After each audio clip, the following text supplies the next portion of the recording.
Finalement, on n'a pas été reçu par le chef de l'État, malgré la demande d'audience qu'on a déposée le 10 de ce mois et qu'on a déposée au niveau du secrétariat de la gouvernance. Et nous avons voulu le rencontrer pour deux raisons. La première raison, c'est sur le dossier du Diola, parce que lors de sa venue le 20 juin 2012, il nous avait promis de revenir sur tout le dossier. Ensuite, on a découvert que les orphelins, certains orphelins sont en train de partir dans le maquis. Donc on était question de parler non seulement de ce dossier, mais de lui montrer exactement les conséquences de cette mauvaise gestion.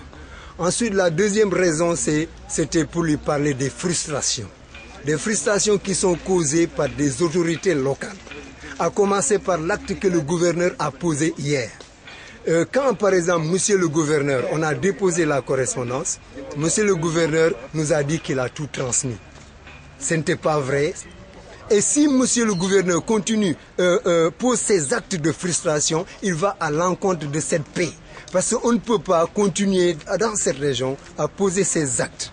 Donc les frustrations continuent et c'est le gouverneur qui les couvre. Je prends l'exemple des personnes qui ont été accusées malhonnêtement de rebelles et on a coupé leur salaire pendant des années, pendant plus d'1 an. Donc le gouverneur savait exactement ce qu'on devait dire au président. On devait lui dire d'abord que monsieur le gouverneur nous a retiré notre siège. Il a retiré le siège qu'il a remis au FONGIP malgré l'arrêté qu'on a reçu. Deuxièmement, nous devons lui dire que monsieur le gouverneur nous a demandé d'arrêter de célébrer les commémorations parce que ce n'est pas utile.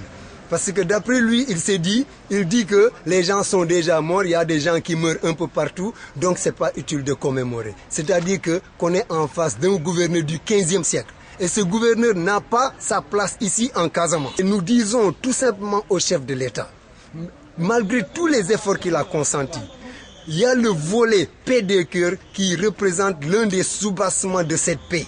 Et cette paix des cœurs marche avec la vérité et la justice. Si ces autorités continuent à poser ces actes, nous avons vraiment besoin de voir le chef de l'État pour lui parler de ces frustrations qui continuent à être posées par des autorités qui sont ici, à commencer par le gouverneur, mais aussi pour discuter dans le sens du dossier du Diola.